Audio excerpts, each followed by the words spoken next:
August 9th, 2025, The Tree. My parents moved into a new house while I was in high school. A better neighborhood, better property, better views, better everything. My siblings and I could spread out, have our own spaces. Still, we found ourselves outside a lot. A couple miles up the hill in front of the house is a single solitary tree. It's the only tree on top of the whole wide hill. Covered in sagebrush and desert flowers and grasses, it stands out against the sky. It is beautiful. The hills leading up to the tree are intimidating at best and frighteningly impossible rocky climbs at worst. It is remote in a way that is difficult to describe because it is also so close.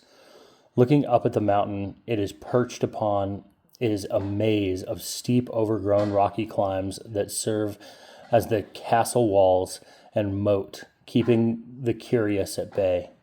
Still, everything about the tree draws the eye and beckons the mind.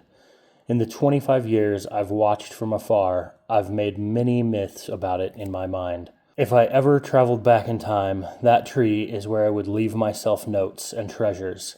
Sitting beneath it, you can ask it for your wishes to come true. It is planted there to inspire hope when you feel hopeless. It keeps the secrets of all the people it watches over safe. Stories and myths I created to it grew. So did my desire to conquer the hill it sat upon. Looking up at it, though, it felt as though the barriers between myself and it were impossible. Still, I did dare to dream.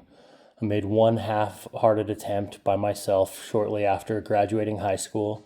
It was always a doom to failure because I didn't want it enough. I didn't truly care. I was curious, but not driven. And so years and years passed. As the ember of curiosity grew into a bold, hot flame, I told friends about my desires to set fires in them as well. Finally, after 25 years, a friend and I set out more seriously to see if we could capture the tree. There is no path, no trail, no route, no road. Every climb is harsh and steep, covered impossibly by brush and bramble. In places, you must climb over treacherous rocks.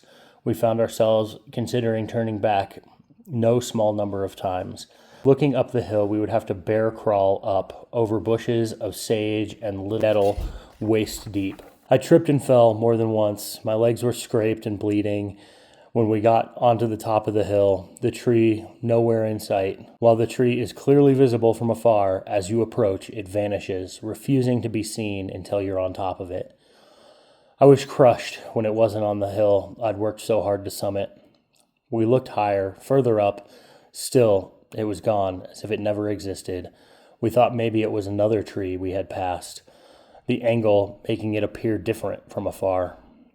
With a disappointed sigh, we agreed to one more small, hard climb.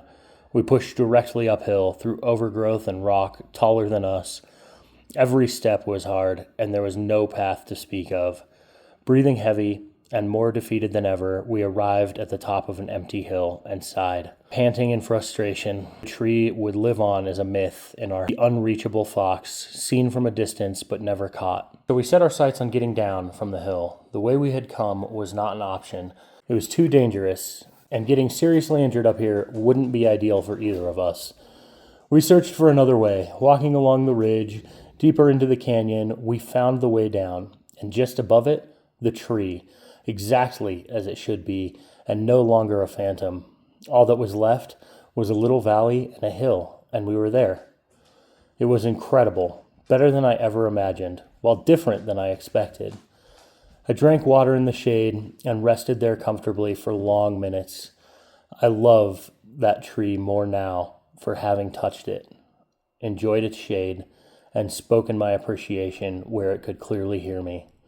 I find myself hopeful that my journey to that tree is a metaphor for my life currently as well. Perhaps everything I want is close enough to climb to it in one long morning.